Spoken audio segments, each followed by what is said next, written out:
Hello, I'm Stan Bertolo, and this is Back in America. I'm delighted to welcome all of you today to this first live interview of the podcast Back in America. My guest will join us in just a few minutes. He is a model, a dancer, a singer, and an incredible performer. Look him up on Spotify or wherever you get your music, and you will understand why he's such a rising star in this industry. Getting where he is today has been a long and challenging journey. A journey that started in New York with a drug addict father and an abusive stepfather. A journey that took him through homeless shelters and psych wards. Despite the pain and the humiliation, he somehow managed to make it to school, to rehearsal, and to castings. His determination and hard work paid off. The Alvin Alley Theatre hired him to do a series of recitals. He won a modeling contract for Seven for Mankind and for Marc Jacob, which led him to his now 8 years as a professional model. While working as a dancer and as a model in New York City, he teamed up with Ned Beats and Dee Gates, who produced and released his early singles. Now living in Los Angeles, he is working with Grammy Award-winning producer Ebonie Smith. He is recording his latest music at Atlantic Record and Warner Music Studio. He was even invited to become a member of the Recording Academy, and he is now recognized as a Grammy Board as a recording professional. I am delighted to welcome Derrick Cobb. Hello, Derrick. Hi, good morning. Well, good afternoon to everyone over on the East Coast. Good morning to everyone in Paris. Good morning slash noontime on the West Coast. So, hi everyone. Thank How are you. you, Derrick? You're in Los Angeles, right? How is it over there? How is the smoke?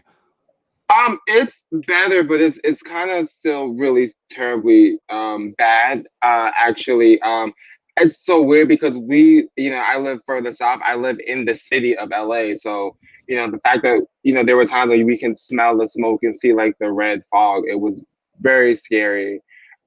So I'm kind of hoping that it gets better. Everyone is doing their best to follow precautions. We've just been advised to really do not go out unless we absolutely have to, Yeah. and it's better to go out at night to pick up things that you need. Well, thank you. Thank you so much for making the time to be with us today, to be in this first live interview. So it's a big first for me.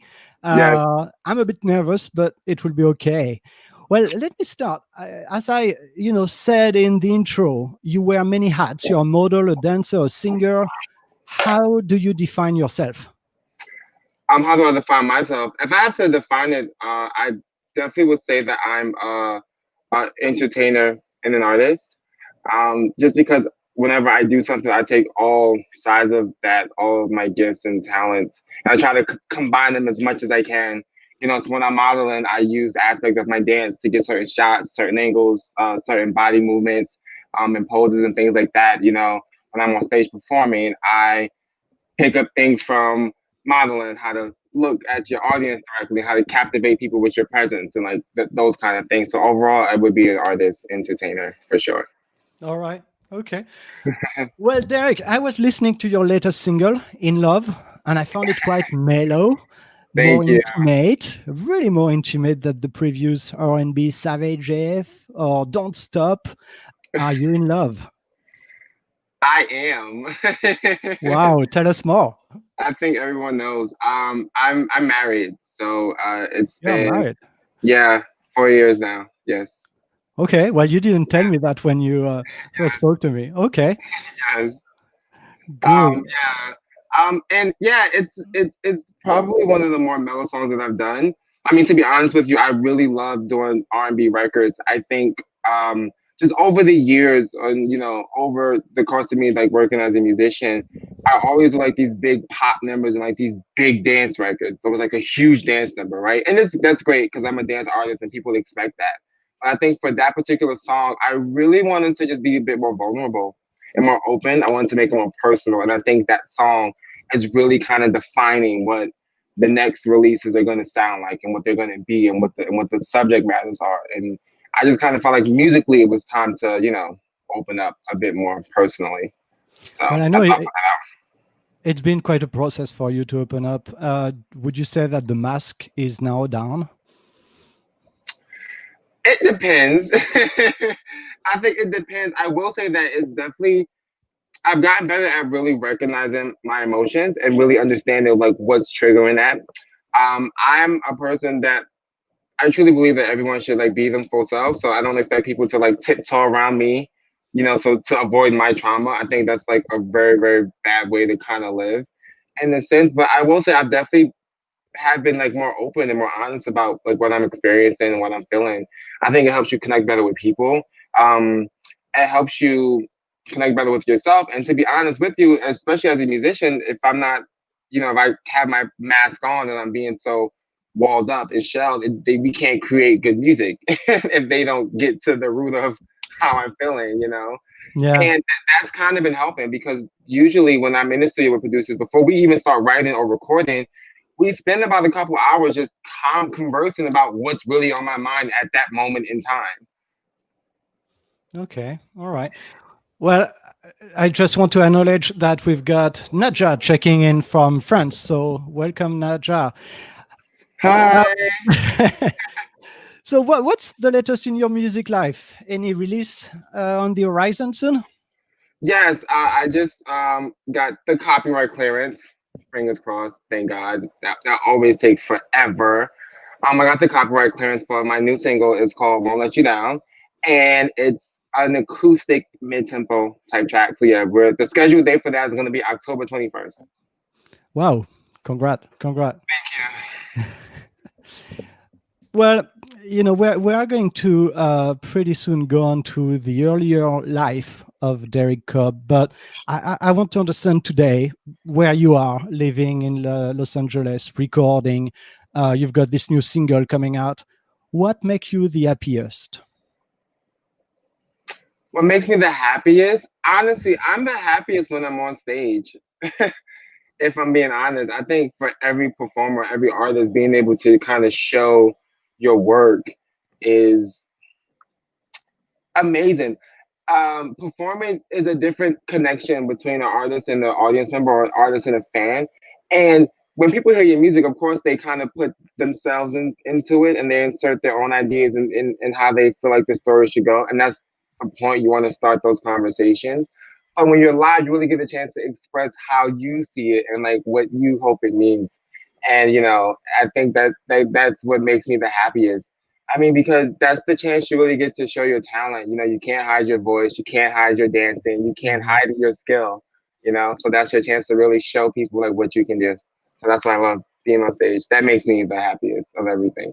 Has your mom ever seen you perform Once, once, once? yeah, yeah. How did that make you feel? And where was that? This was back in 2018. It was at a club in New York called Cielo. It made me feel really good at the time. I I honestly I don't remember really seeing her like there and not like in a bad way, but it was so like the lights were like the audience was like so black and like it's just lights on you and like on the dancers. So you really don't get to like see like you can't really tell who's who. So I can see her like when I watch footage from it, I like see her reacting and responding. So that's really cool. All right. Okay. Mm. You look good. I see you fitting your hat. Okay. Well, I would like you to take us back to when you were a child growing up in New York. Yeah. Your biological father had left your mom at the time, Yes. and a new man had moved in your home. Yes. So, if you close your eyes, what do you see? Um. Wow. I don't know. Honestly, to me, it was all a blur because as far as me and my siblings knew, it was one day my dad was here and then like all of a sudden he wasn't around anymore. And when you're a kid, that's such a fast transaction. Of course, as you get older, you hear the actual full details of like what happened, or, the things that were kind of going on. And I think most kids don't really know that their parents are having marital issues, until it's actually over. Yeah. Um, I will say with my birth mother and my birth father, they made it a very good point to never argue in front of us. Like we've never seen them argue. So when I hear versions of my parents' stories and why they decided to split up, it kind of makes sense. My parents were really young and inexperienced. And they had kids at a very early age. You know, um, and I just remember being a little taken back because my stepfather was very demanding. We were young. He was very just like on top of things, like on top of us in ways that we weren't really kind of used to. Like our dad was more like fun and kind of laid back and like super chill. And my stepfather was very strict. He was a Jehovah's Witness, and his religious beliefs just had him like it's almost like he was like a drill sergeant, like crazy at the time. Was he violent? In the beginning, no, it was more so verbal aggression in the beginning. I remember just kind of thinking like, first it was kind of weird, like why is he yelling all the time? Because once again, like I said, I've never heard my father yell. Um, you know, at us or at my mother. And over time, it's like it's what abusers do, right? It's classic. What they do, they work their way in, and it's one thing one day, then it's 2 days, and then it's kind of this buildup, and next thing you know, you're fully immersed in this very, very, confusing, violent situation. Um, because I remember my parents, my mom and my stepfather got remarried. And the next thing we know, we were leaving our family and friends. We were moving upstate New York. We just left. No explanation. I never got to say goodbye. Didn't say goodbye to our parents. Didn't say goodbye to our relatives. We just left. And now we live in this town where we don't know anyone. And that was like his mission was to isolate us.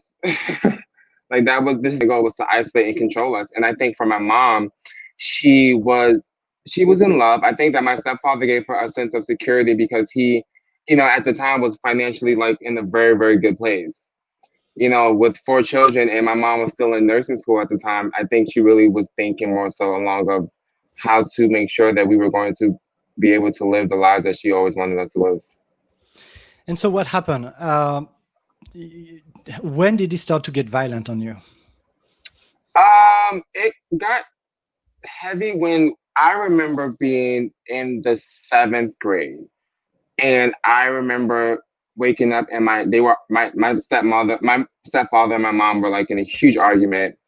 So naturally, like any kid would do, you try to run to your mom's defense, and I just remember a fist just like really just flying at my face. And like I said, my birth father never hit me, so that was kind of it. Really shocked me. I didn't really know what to do, and I'm standing there just like with this blank stare on my face, and then he looks at me and just like wails at me again, and I just saw like this, and it was almost like this. He's always been very stern, and very stoic, but this was just a different person. It was kind of like the devil was staring at me in my eye, and I started to cry, and I just walked away, and my mom looked at me, and she didn't say anything. I don't think she even knew how to respond or what to say at that time. And I think at that point, because nothing was really done to protect us, or there wasn't any repercussion for that action, like I said, we were at this point, we're away from our family and our known environments. It's nothing we can do. You just, you just deal with it. And so I remember going to bed, waking up, and being told when we got to school to make sure that that wasn't discussed, and we didn't tell anyone what was happening. We were instructed not to do so by him and her. Wow. And at the time, did you know that you were gay? I kind of did, if I'm being honest with you, but I wasn't. I was like I said, I was in middle school. You're 12, 11, 12, 13. I don't really think that you are thinking about your sexuality in terms of like being intimate or you know being sexually active Um, and I kind of think what kind of makes it a little funny is because my stepfather would make comments and he would say things like, "Oh, fag is this and that," and he would be very verbally loud with it in front of me. And that's really when I started to kind of figure out what that was. But initially, I kind of think I noticed that a lot. I think a lot of adults, when they see behavior that they don't necessarily classify as, a boy acts like this or a girl acts like that, they start spewing out all these judgments. And I think for most kids who are gay, in the beginning, you really don't know that until someone actually starts to really put that in your brain. Mhm. You start to kind of say, maybe I am, maybe I'm not, because you're not really thinking of it. And you just like this song. You don't care if it's a Britney Spears song. You just like the song. It's a great song. Mhm. Everyone's singing the song, or you're doing the dance because you see it on TV. It's like, oh, this is cool. It's great. So I think, yeah, I started to realize, but I think he definitely knew, and like that was like the shift, like in energy. So it went from that to him controlling who I hung out with. I couldn't hang out with friends. Like it was almost kind of positioning me in a way to hang out with kids who were not really the most influential in good ways. He much rather me hang out with the street kids. Right. Wow. To tough you up, right? Yeah, yeah, So you told me that at one point your mom kicked you out of the house. How did that happen? yeah. Take us back to that day. Um, just long story short, really, me and my stepfather had, like I said, we've always gotten into it. He's always gotten into it with us. So it was by this point, I'm 17, you become a young adult, you're in high school, I'm looking at colleges that I want to go to, like I'm like on the route of what I call planning my escape. I remember at the time I literally signed up for every extracurricular activity that you could possibly imagine. I'm talking from football to basketball to dance practice to choir rehearsals to band. I even learned how to play the tuba for a week just so that way I could like stay active and not really be home so much. And it was one of those times he was kind of fitting in a rage. And he literally, I remember him kind of giving her the ultimatum of, like he has to go, I have to go. And it was very clear to me that I was the person who was going to be leaving. And then the next day was, yeah, you can't destroy my marriage. You can't destroy my family. So you need to start being on your own. And then I just remember I just left. At that point, I felt completely unwanted. Like it was just nothing. It was nothing for me to really say. Hmm. I just left. I just like I didn't know where I was going. I didn't know what I was gonna do. But I just knew at that point I didn't belong there anymore. I So wasn't what wanted. did you do? Where did you go? What happened that night? I went to my cousin's house, and it was kind of regular. Like, it was just another day of me hanging out with with my cousin and my friends. It wasn't really like and it wasn't really like a big deal to me. At the time, you're like, okay, cool, you're young. You think you're ambitious. You think you're not afraid of the world, when you're 17 years old. Like I get to just like do what I want and like go to my cousin's house to hang out. And then, you know, as the time progressed and you start to gather your things and you kind of move in and out, it became a little scary. And what happened eventually was I met someone who ended up becoming like my first serious like relationship, and that person was way older than me. He was 33 at the time, And you were? 17. Yeah, I was a And kid, and I just remember him saying, "Hey, you want to stay here with me? You can." And looking back on it, I had no idea this would be probably one of the worst decisions I would ever make, ever. yeah, do you mind talking about that? I heard of a particularly terrible event, a night Hmm. when he got you drunk. Hmm. What happened? It was a very tumultuous relationship. It was very rocky.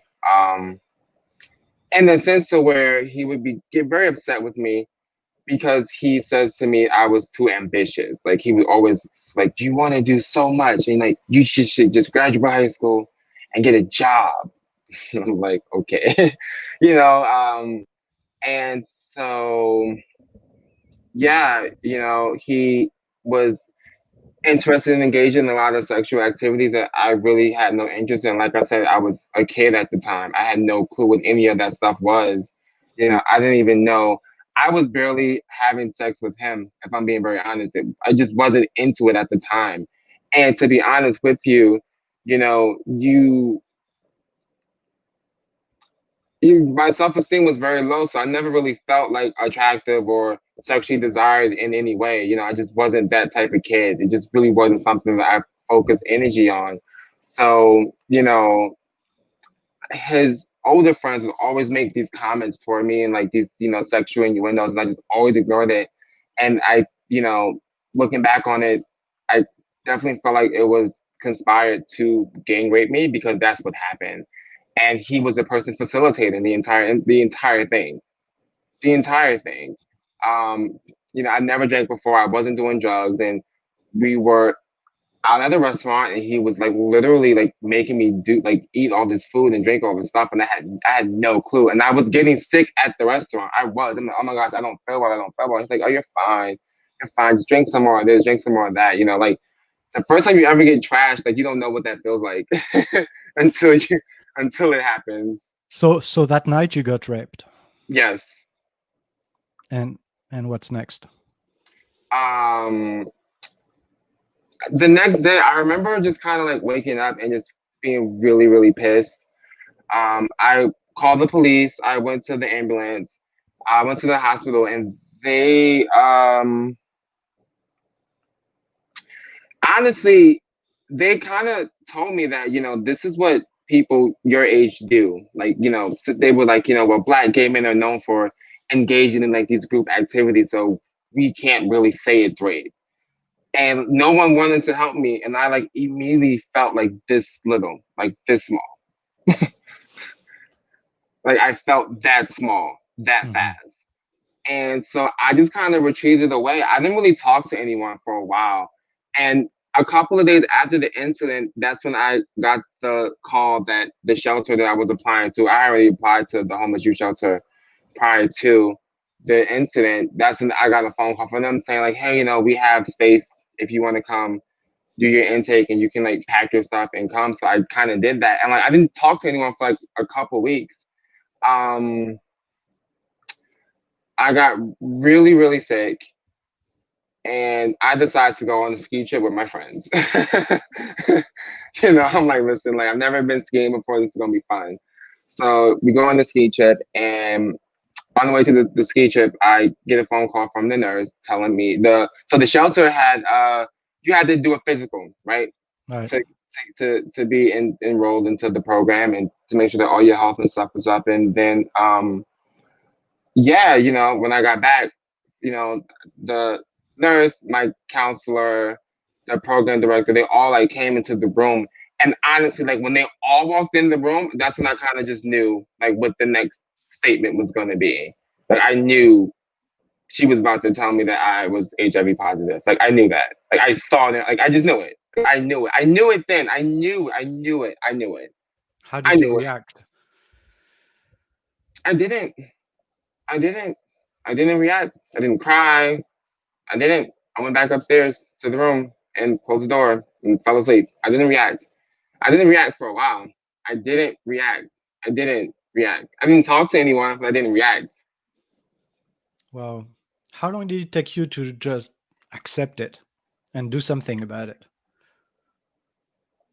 Um, was going to the doctors, going to hospitals, like doing all that stuff, you know, regular schmegular stuff. And I think my he was my doctor for a very long time actually. His name was also Derek. His name was Dr. Derek Walker. I remember meeting him, and you know, when I signed off the paperwork, you know, and he goes, you know, I'm a HIV specialist. That's when I completely just like broke down because I knew from this point on that I would be seeing this person like you know, for the rest of my life. You know, and it was it crashed on me. So every time I would go, I would just cry. Like it would always just like be an hour of me just like crying my eyes out, crying my eyes out, crying my eyes out. Um, I a couple of months. So this incident was in April um of 2009. The following year, my uncle, my mom's youngest brother, he was getting married, and it was to see, my uncle always had like these very like heartbreaking like relationships. So to see him finally like meet the woman of his dreams and it's like get married, it just kind of was like, oh wow, that's something that I'll never experience. Like at the time, I thought that like I'll never experience that, or I'll never be loved in that type of way, and like that it really that's when it broke me, and then I started to tell my friends and family like following that. So it took me a while to even say it out loud. And when in the process did you try to commit suicide? Shortly after that incident, I that happened. A week later, someone in my family had made a statement that I was never allowed to come to their house. And that's when I was like, okay, like no one wants me. I'm not loved. I don't have anybody. And like that's when you get reprimanded for being yourself. Like people don't want you because you're gay, because you're black, because you're this and you're that. And I just was kind of like, yeah, this is kind of the end. And I went back to the shelter room and I literally just started ODing on prescription painkillers. And my roommate, Ray Sean, hi Ray Sean, um, thank God for him. He was one who called the guidance counselor, and then they took me to a mental hospital. They took me to Mount Sinai, the psych ward there. It's in New York, on like 100th Street and Madison Avenue. How was it there? I don't know. I was kind of I remember feeling really disappointed that I woke up. I remember feeling that like I was like, oh, F word. I can't say that, can I? I was Yes, you like, can. I was like, oh fuck, it didn't work. And when I said that, they were like, yeah, we got like you have to do inpatient care. So I stayed there for like a month and a half, 2 months. Yeah. Wow. And who were your role model at the time? Whom did you look up to? How did you manage to grab life again? I don't know. So one like after I got out, things were kind of a blur. I was, 19, 20. Things are really, really, it's been a couple years. So now it's 2000, let me see, 11, 2012, 19 and 20, you're doing all this stuff. So I'm partying every day. Like now I'm able to go out to clubs and like, So hold hang on, out with my that's friends. after this episode, right? That's Yes, after you commit suicide. yes, Okay. yes. So, I'm like, okay, great. So I'm still here. What's the next thing? So what most young people do, or people with any type of issue, they try to do things to mask it. So I was drinking a lot and partying all the time. I mean, every weekend, like me and my friends, we would like do all these like side jobs, get enough money to get an outfit, go to the club and like drink and party and party and party and party. And I just kind of remember being at my friend's house one day and we were literally like, and I'm still living in a homeless shelter at this time. Like I'm still there. My time is coming down. It's like it's almost time for me to start phasing out. You're only allowed to stay for 18 months. The maximum is 2 years. That's the maximum. And I was super drunk. We had literally no food in the refrigerator. We had nothing to eat, but we were like hungover, laying on the floor. I was like pissy, laying on the floor. I'm being very honest. And I just remember thinking, like, I just kind of said it out loud. I was like, dear God, like, this can't be life. Like, this is this anymore, And I think I said, Wow. Sorry. Check your internet connection. It's not too good. We're losing you. Okay. Okay, it's coming back. Ooh, Derek.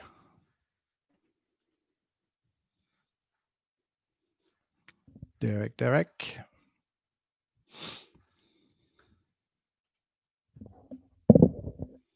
All right, so this is the joy of live broadcast, guys.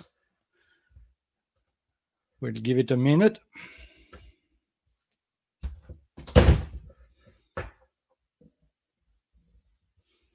Okay, so Derek just left. I'm sure he's going to come back in a minute. Let me check. All right, here we go. Hey, sorry. What happened? I don't know. So it's been. Oh my god.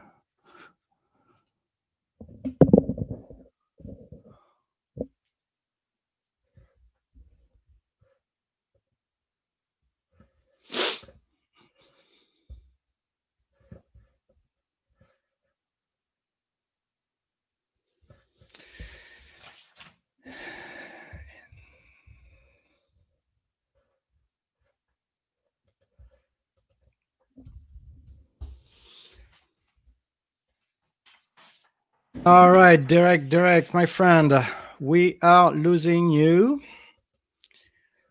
We are losing you.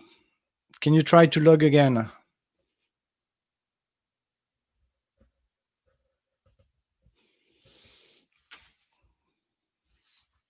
Okay, we'll give it a few more try.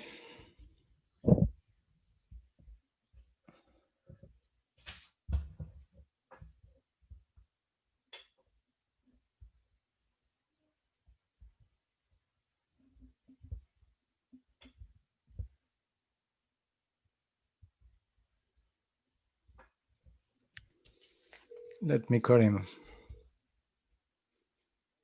Hey, yeah, what's going on? All right. Do you think you can fix it? Okay, good. All right. So he's got, as we all understood, he's got internet connection problem, and he's going to try to connect again in 2 seconds. So just so you know, we are going to edit this podcast. We are going to publish it in back in America. So for all of you that follow or subscribe back in America, you will find this podcast in the coming weeks available online. And here I see Derek coming back. Are we back? We are. So yeah, so with the wildfires, like a lot of like the towers are burning, like the internet. So they're like, so Ah, yeah, it's been like I said, okay.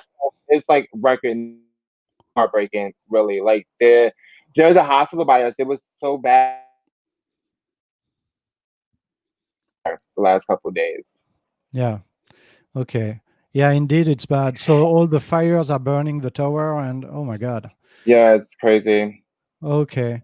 Well, listen, let's continue our story. So you tried to commit suicide. You were about to move out of your shelter. You passed out on your friend's floor, and you realized that hey, there must be something else.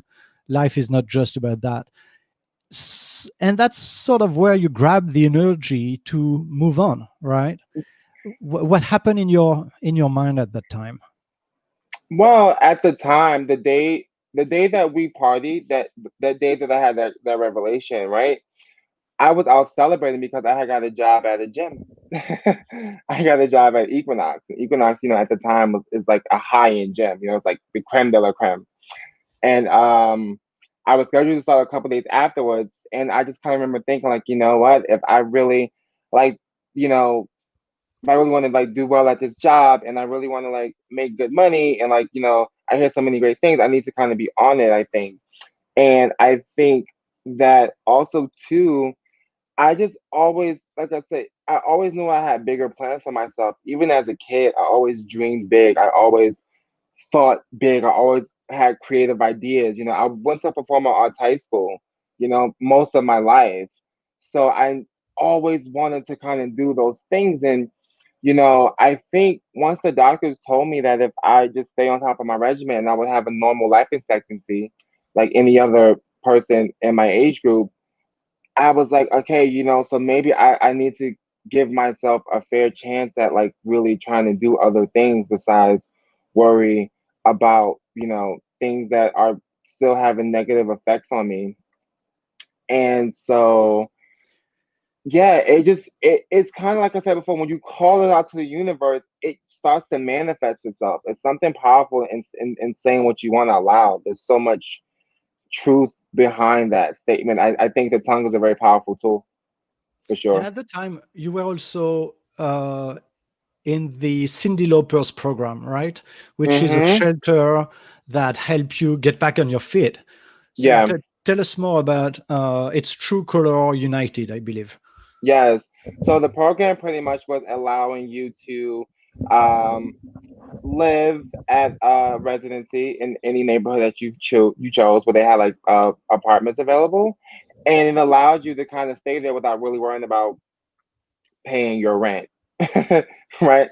So I was kind of like, okay, cool. So I can stay here, save up. So that was my plan. My plan was to stay there, work this job, get promoted, save some money, and then be ready to be on my own. Like that was the plan. Like that was my plan. And then other things happened. What happened? What happened? Other things happened. While I worked at the gym, one of the clients came to me and prior to all this, I had a semester at NYU and I couldn't afford the dance program anymore because I didn't have the money. Um, and a client of mine had at the gym I was working at had told me about this place in New York called Broadway Dance Center, and I didn't know what that was at the time or how it would play such a have a huge impact on me and like my life really. And like like all the teachers that teach at these schools, they do drop-in classes at these studios. So you should go in and like try to get a work study job there. And I'm like, work study? She said, yeah, rather than pay you in money, they pay you in classes. So the more shifts you work, the more classes you get to take. And I was like, you're kidding. So I applied for the work study job and got the job. And honestly, because I wasn't paying rent at the time, I started working less at the gym and being more at the studio. And I went to this audition, and that's when I booked my first recital at Alvin Ailey. And Wow. it was kind of like, and you know what though, looking back on it, I don't. I think they were more is they were more into my determination because I had just started really training. I never done ballet and jazz. I was always just naturally a good dancer. But I think they appreciated that I was like taking the classes outside of, my just being a naturally gifted dancer or just a person who can dance. And I worked my ass off. I'm talking 16-hour days, 4 classes a day, 8 hours of rehearsal. Like oh my gosh, I wanted it No more so bad. drinking? No, No more like, but drinking? that you can't. Like, your body won't allow you to. Like, you can't party and drink and do that level of work. It won't work. Like, you would embarrass yourself, and you do your body a disservice. To be honest with you, like, you need, like, as a dancer, your muscles are everything. So things like eating improperly, not working out, drinking, it breaks you down. So there's no A- way. And I'm trying to understand what was happening in your mind that was really pushing you to do that. I mean, how come all of a sudden you go from being a party animal, wanting to kill yourself, to being there, working so hard to achieve something? What is it that you were trying to achieve at the time? A lot of things. I think a part of you wants to. You still want to be accepted in some way, shape, or form. You know, you still want a chance at being loved in some way, shape, or form. And I honestly would kind of say to myself, before I die, at least let me try to make my dreams come true. That was always kind of what I would say to myself. You know, and my doctor would say, "Why are you saying that? Like, your health is A1, like you're in great shape. Like, why would you say that?" And like, I'm like, well, I just feel that way. You know, I always felt that way. You know, whether it's going to be death by this or death by suicide, I always thought, you know, if I can make my dreams come true before that, you know, it'll say something, it'll be worth something, you know. And if I do this and I do that and I accomplish this and I accomplish that, like, you know, then my parents will come back and they'll love me more and they'll be want to be around me more. Like, you know, that was always kind of the motivation, especially in the beginning. That I would always kind of hope that, like, let me Mm. do something great and then go back around them to see if this is enough for them, you know. So we get the dance thing, we get the performance. Where does the music come into play there? So what happened was, I was young. I was dancing at Alvin Ailey, and I met this woman named Genesis B. She was a rapper at the time, and one of her friends, Nia, was dancing at the Alvin Ailey program I was in at the time. So we went to this gig, and Nia was like, "Hey, I'm backup dancing for this artist. You should come and like just hang out with us." And I'm like, "Sure, I would love to go. I love live shows." Like, so I go to the show, and Genesis is rapping or whatever, and she says, "Hey, I would love to know if there's any songwriters in the room." So I'm like, "Oh, I know how to write a song," and that's so we talked, and then I wrote the song, and then like the next day we were sitting in Washington Square Park, and I like literally like sang the song and danced the dance in like front of her. Wow. And she was like, "Hey, great, cool." You know, she was trying to get the song written for another artist at the time. And when I wrote a song called Mannequin Boy, and that person, he didn't really like the song. So her and the producer, his name was Nate Beats. They were just like, "Why don't you keep the song and put it out?" And when that happened, I was like, "Oh, this is so cool." So that my mind went to, okay, I need to get a vocal coach. I need to be trained. I should study music. I need to get music theory books. I need to watch all this. Like, I just wanted to be great at it because I thought it was like such a great opportunity, you know? And then it just kind of snowballed Yeah. from there. So From there. it snowballed to you leaving New York and moving to LA. Yes. How did that happen? Well, if we fast forward to late 2018, so after pretty much all that stuff, you know, I was modeling contract, dancing, recording music. I met my very first personal music manager. Her name was Crystal Alford. She runs an entertainment company called TE Music. And when I met Crystal, and she was very interested in managing me as an artist and developing me. And I was like, okay, like this is like what I've been praying for since I was a kid. And so we got together in 2014, just kind of talk. In 2015, we decided to really like get together and like and can start working on my what would be my debut EP. And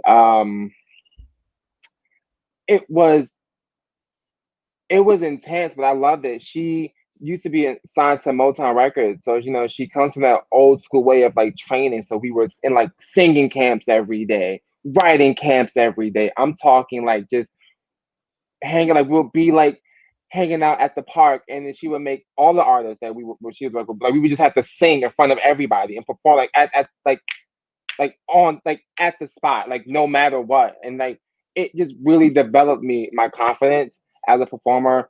She had a vocal training, you know, 4 days a week, in the studio 5 days a week. And her rule was we were not allowed to record unless we hit every note and knew every song word for word without looking at the lyric sheet.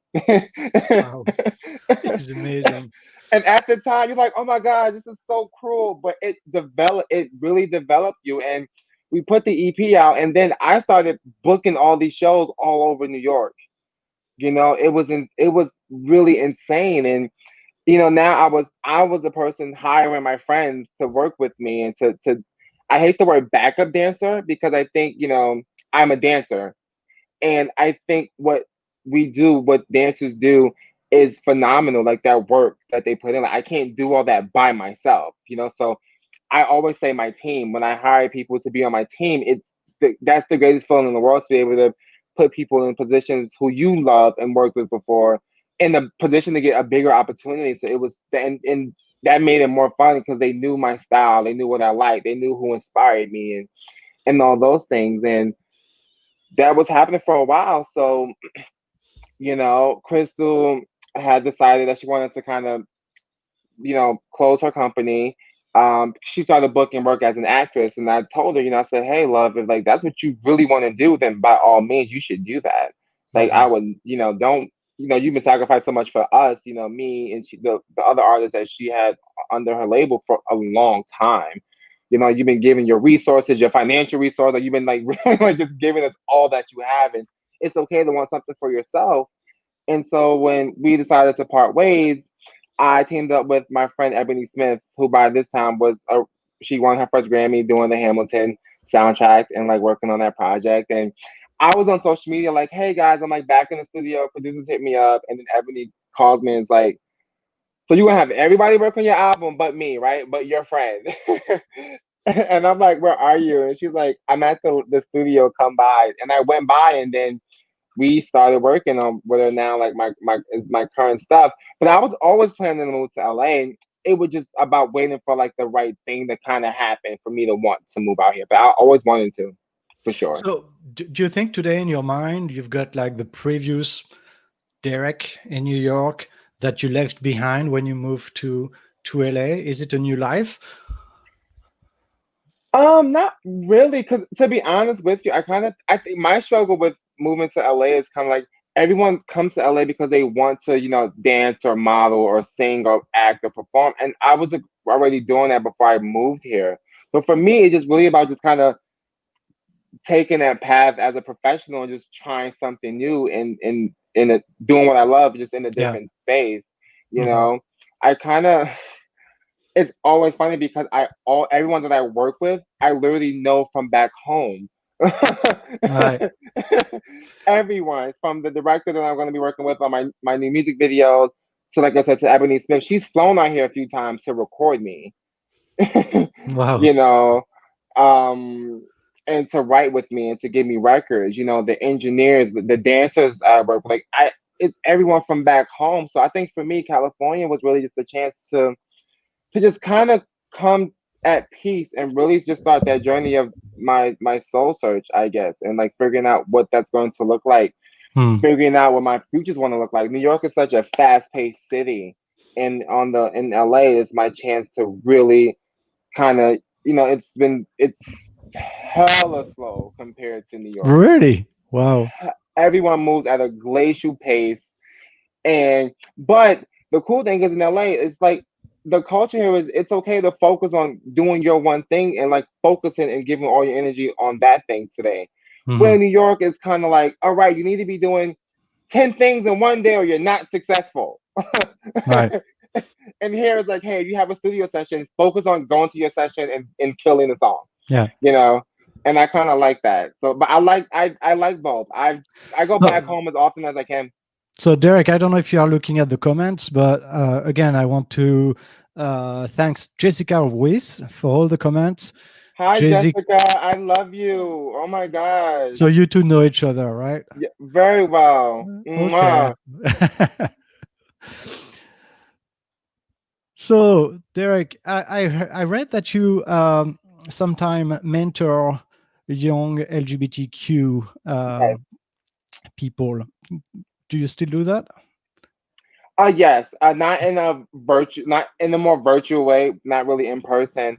So back in 2015, I teamed up with the Reciprocity Foundation and we raised money for underprivileged kids who were in shelters, LGBTQ or HIV positive, to help them get medications, to help them get job skills, help them get back in school, whether it was GED programs or getting like college courses to get into bigger schools.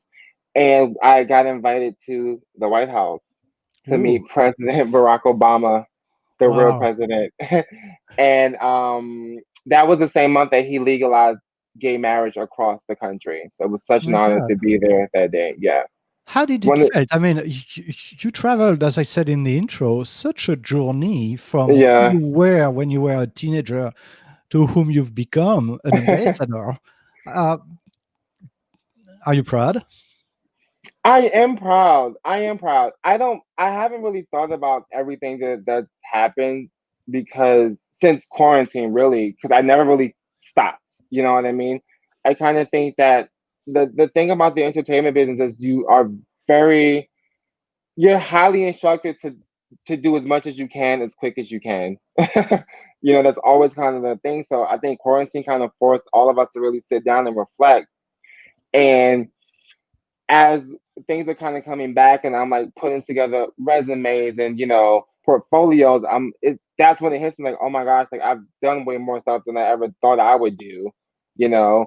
And it is still cool to be invited to do more things or better opportunities. I will say I think in hindsight the biggest reward is being able to get an opportunity from something you've done in the past. It's for me, that's always kind of like a thing. So I never realized, like I said, how much I've done because I feel like I have so much more to do and there's so much more that I really want to do.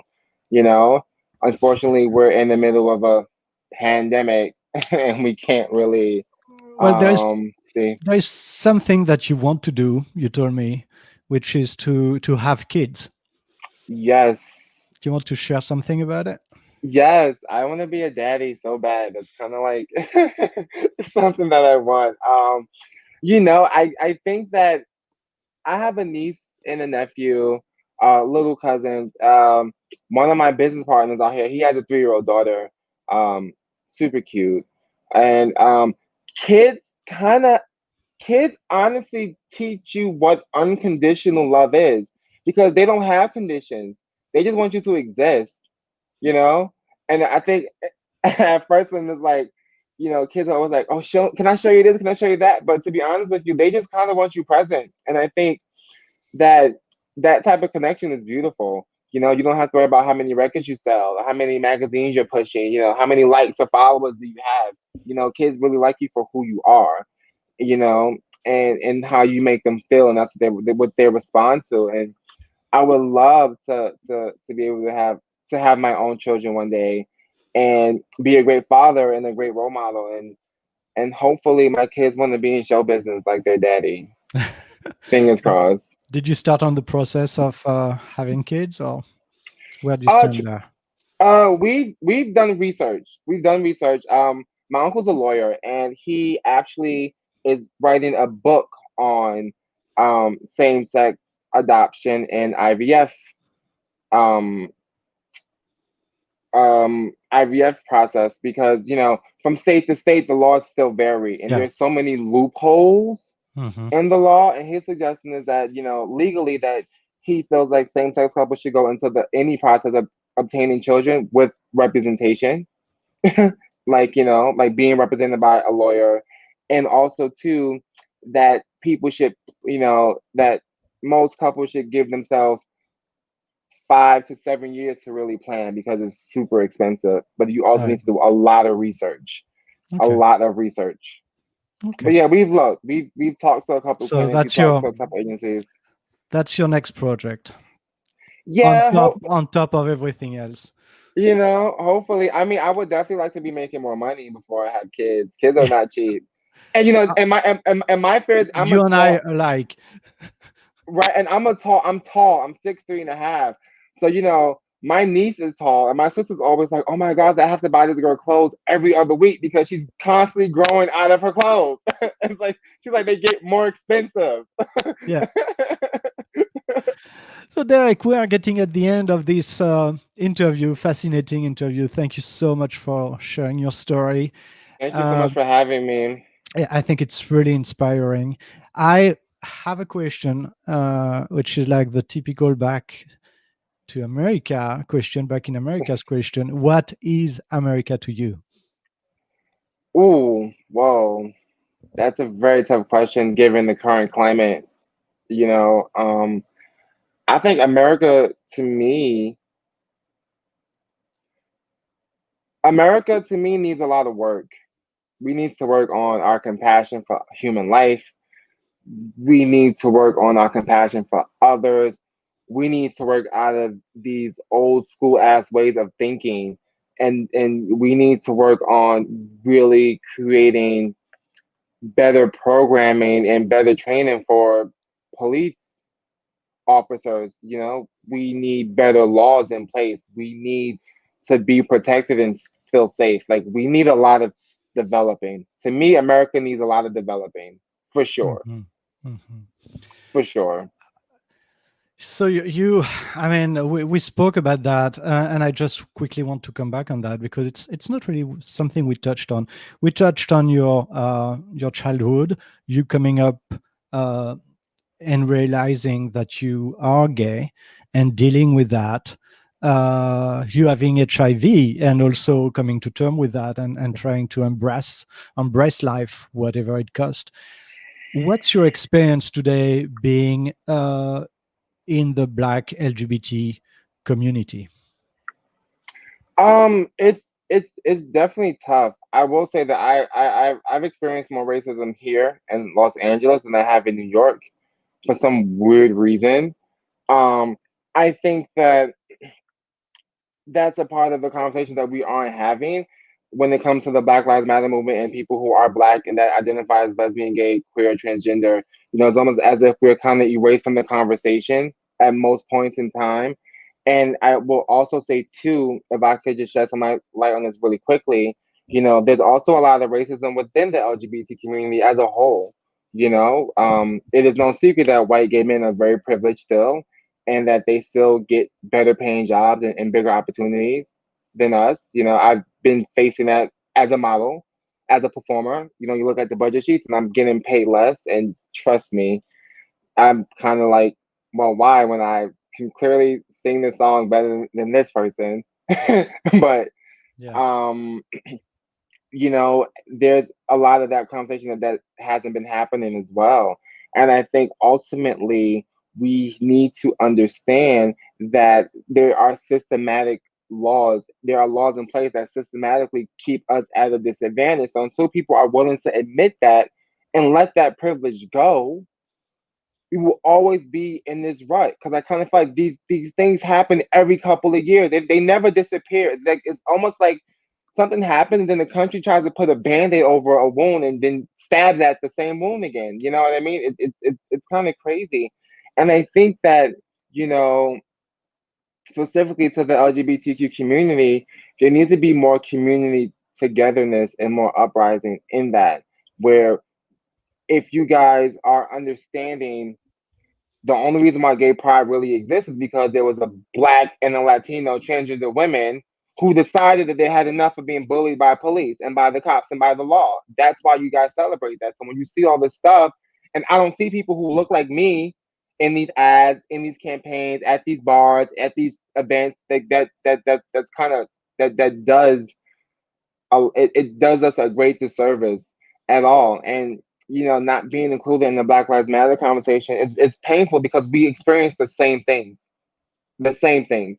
I get funny looks. Yes, the cops have stopped me plenty of times in places where I didn't understand why. I got stopped in Beverly Hills a couple of nights ago, going to the store for a friend because she wasn't feeling well. Like that still happens to us. Despite how people feel we live or how great they think our lifestyles are, I still face that every day. You Mhm. know, I have my father and my uncles are black men. Who have been harassed by police. These people who have been killed could have been a family member of mine. So it's very, very painful. So we need to get it together, like now. Mhm. Is it something that you address in your songs? And the newer stuff, yes. All right. So that's Yes, coming out in October, right? yes.